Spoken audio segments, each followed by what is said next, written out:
welcome and welcome back to my channel.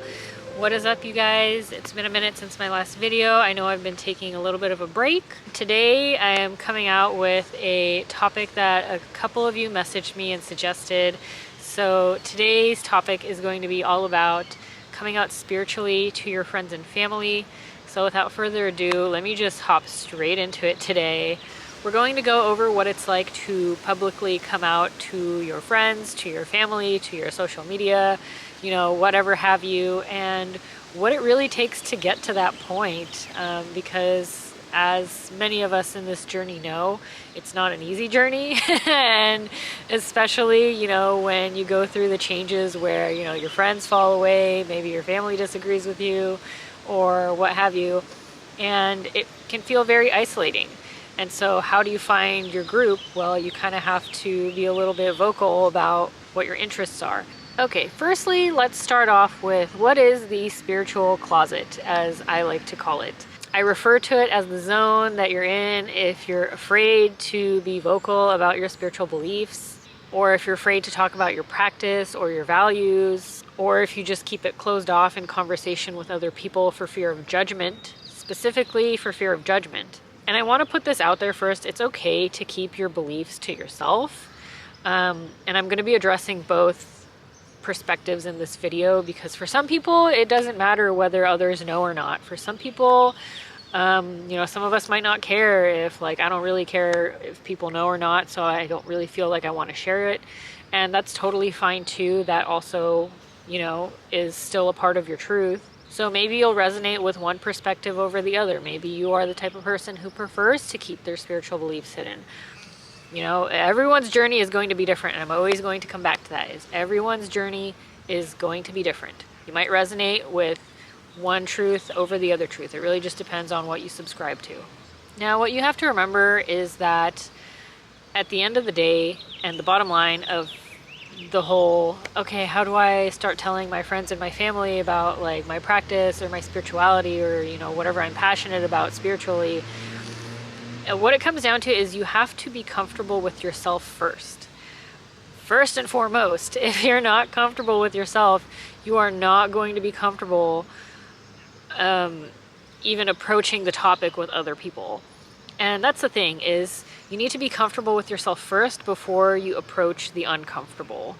Or at least in my experience, I really had to kind of gain my understanding around what was happening with me, that the fact that I was on a spiritual path, the fact that I had an awakening, and I had to kind of get comfortable with that idea first before I even thought of bringing up the topic to other people, Because once you're comfortable with who you are, how you think, and what you do, not only does it become easier to bring it up to others, but it's easier to kind of combat the judgment that others might place on you. Because you just stop caring. You just don't care. You're comfortable in your own skin. You're comfortable with who you are.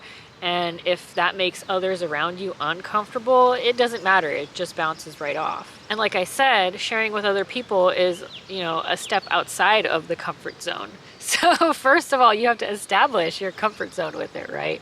Now, again, it depends on who you are as a person. Some people believe that it's important to maintain a sense of privacy around their practice, and that's perfectly fine. It's still a part of your truth to know when to not share what you want to share, or when to not share your truth.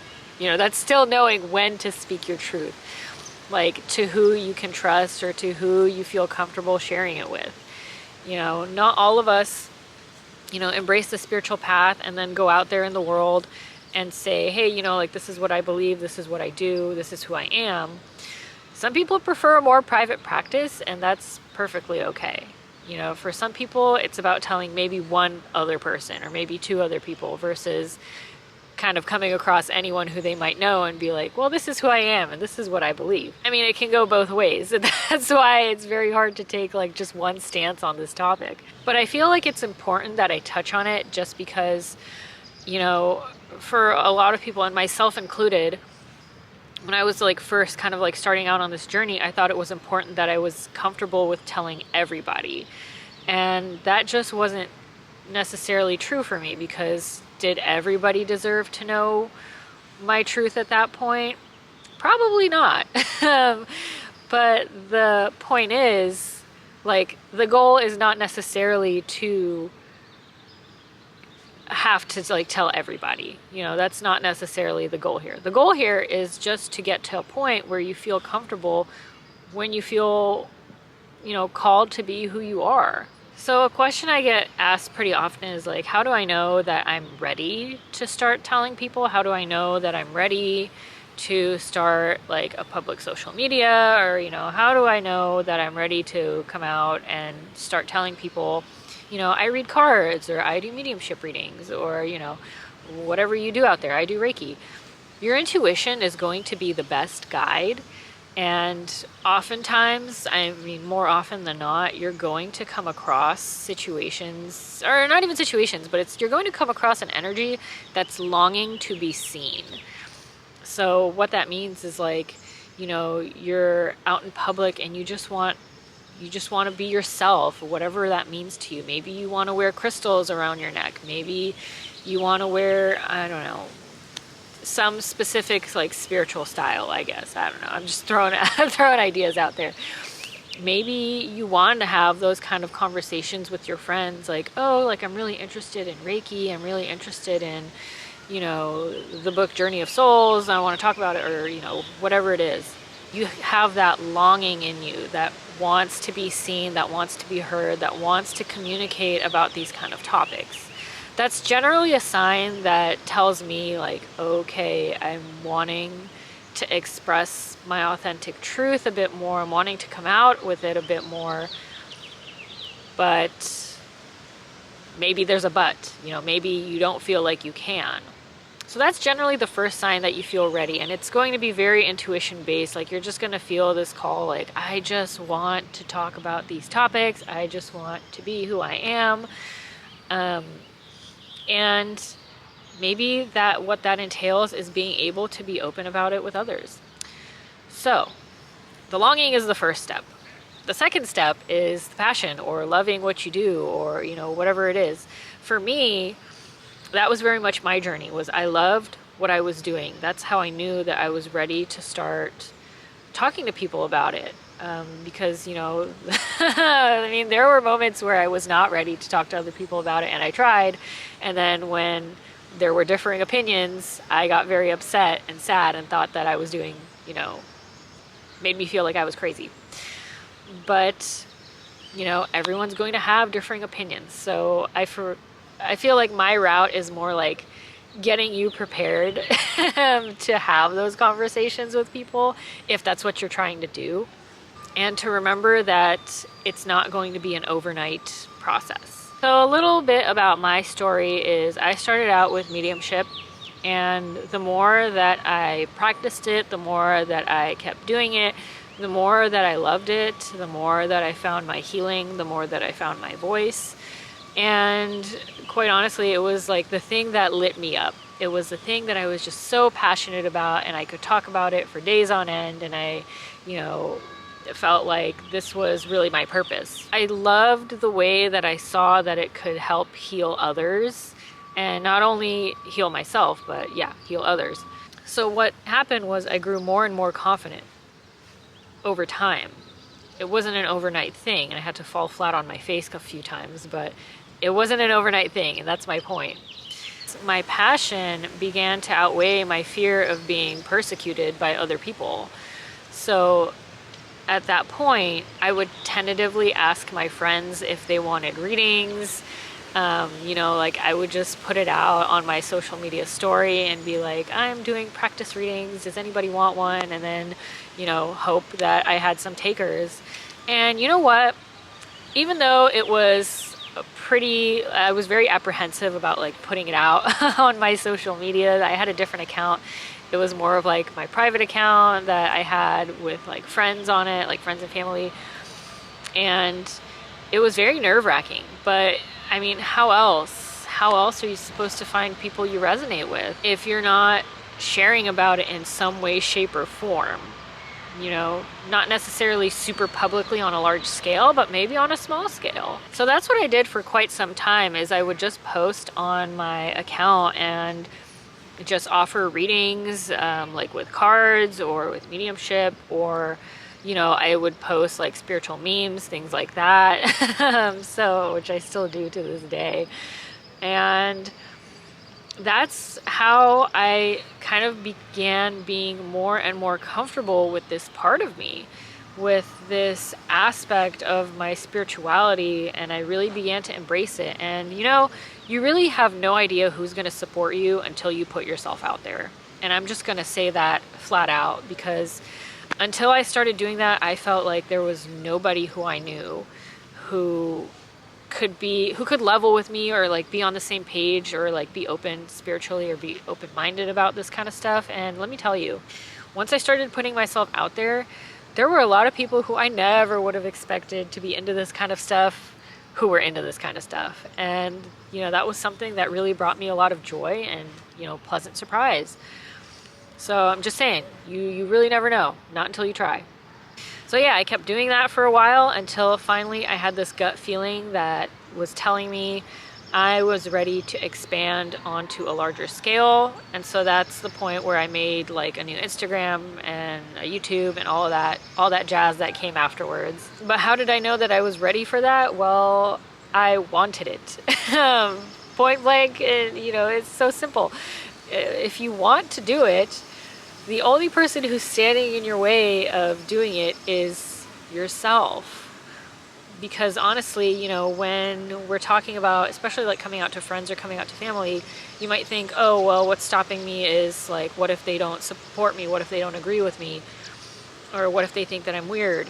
Are you allowing someone else's opinion of you to run your life? At the end of the day, everyone's going to have a different reaction. Everyone's going to have a different opinion.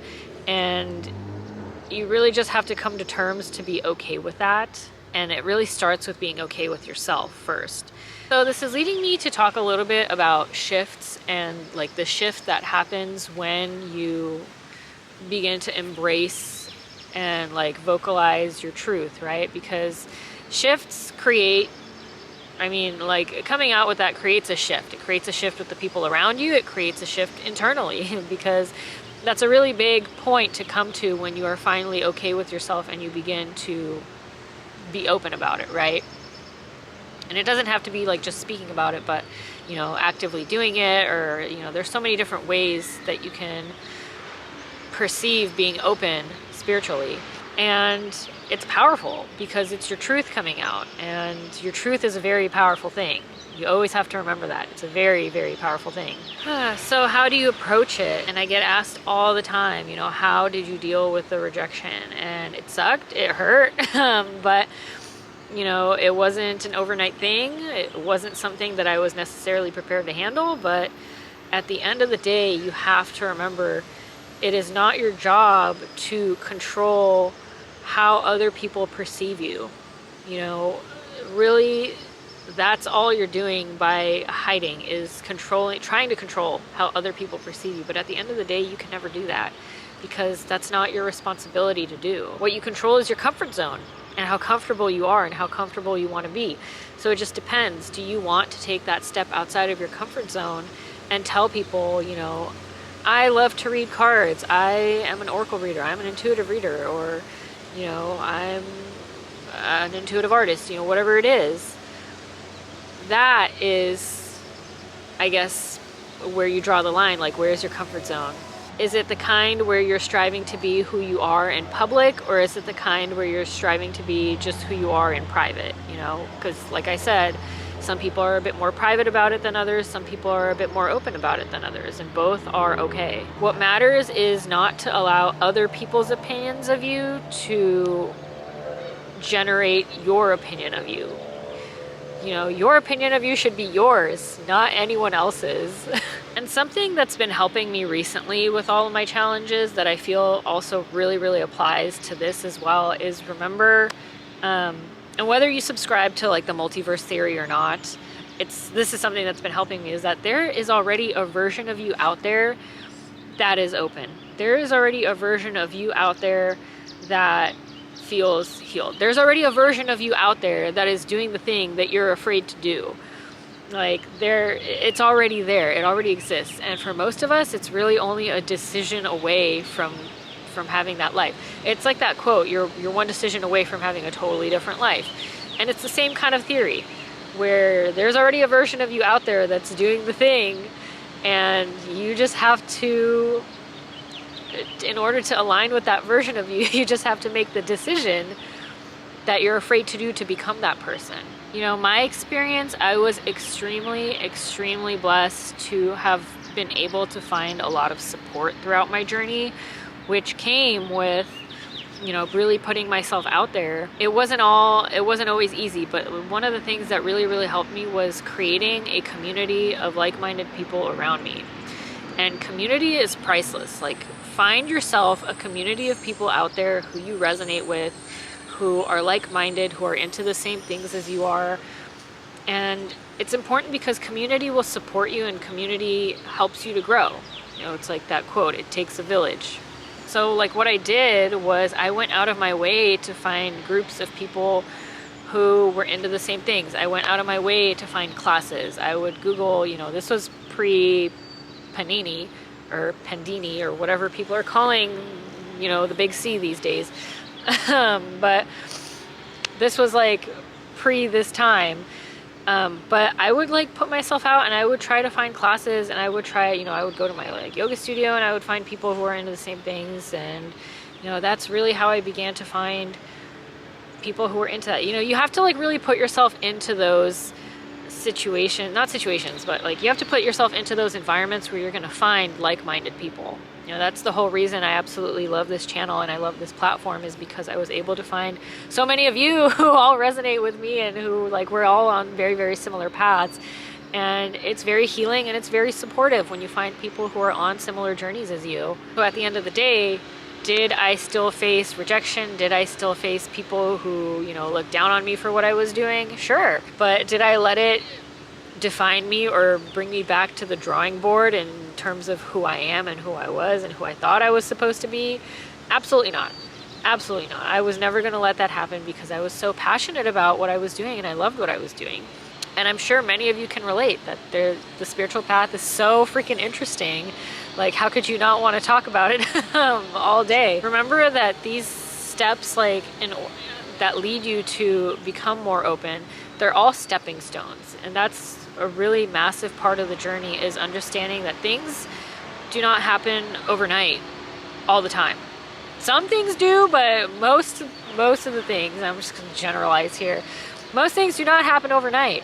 They take little stepping stones. And so you have to remember is, if you're one of those people who is trying to be more of their authentic self in public, remember that it takes little building blocks to get up there. And everything you do, every little decision you make, every little step you take to try and become that person is going to help you become that person. You will get to that point eventually if that is what you want, because where there's a will, there's a way. And if you're really so truly afraid to come out because you're afraid of how your life is going to change, or if you're going to lose the people around you, you know, let me tell you, the biggest thing that I've learned is when that happens, when you're ready to be who you truly are and people fall away, it's only preparing you. It's just making room for the people who do resonate to come in, because you're aligning to a new version of yourself who's surrounded by like-minded people. You create that shift, right? You create that shift by embracing your truth. It's always going to be up to you. And I really don't believe that all of us are meant to have like 100,000 subscriber YouTube channels by coming out with our truth. I think for a lot of us, some of the work we do is a bit more one-on-one or personalized or like a private practice. I really do feel that the people who are called to go on a larger scale will be called to go on a larger scale in some way, shape, or form, and you'll just feel that call and you'll just want to start doing something about it. Because like I said way in the beginning, one of the signs is this longing that you want to put yourself out there, but you're just afraid, or maybe you don't know how. So what do? You have to listen to your hearts. And we are all shifting into a time where we need to be more attuned to our hearts, where we need to follow our hearts and make more room for our dreams, because that's what's going to build a better world. You know, like the dreams that come from your heart. And sometimes it's scary to follow that. But let me tell you, it is 100% worth it when you start following your heart and you start following your dreams and what you're passionate about, and you start being more of yourself, right? Not necessarily more open, but more of yourself. It's up to you what that looks like. It really is. You know, as much as I would like to give a straight answer, like one answer for everybody out there, this journey is not a one size fits all. I don't think it ever has been. I don't think it ever will be. So that is my 2 cents on this topic. Please let me know in the comments down below if anything resonated or if there's anything else you want to hear me talk about.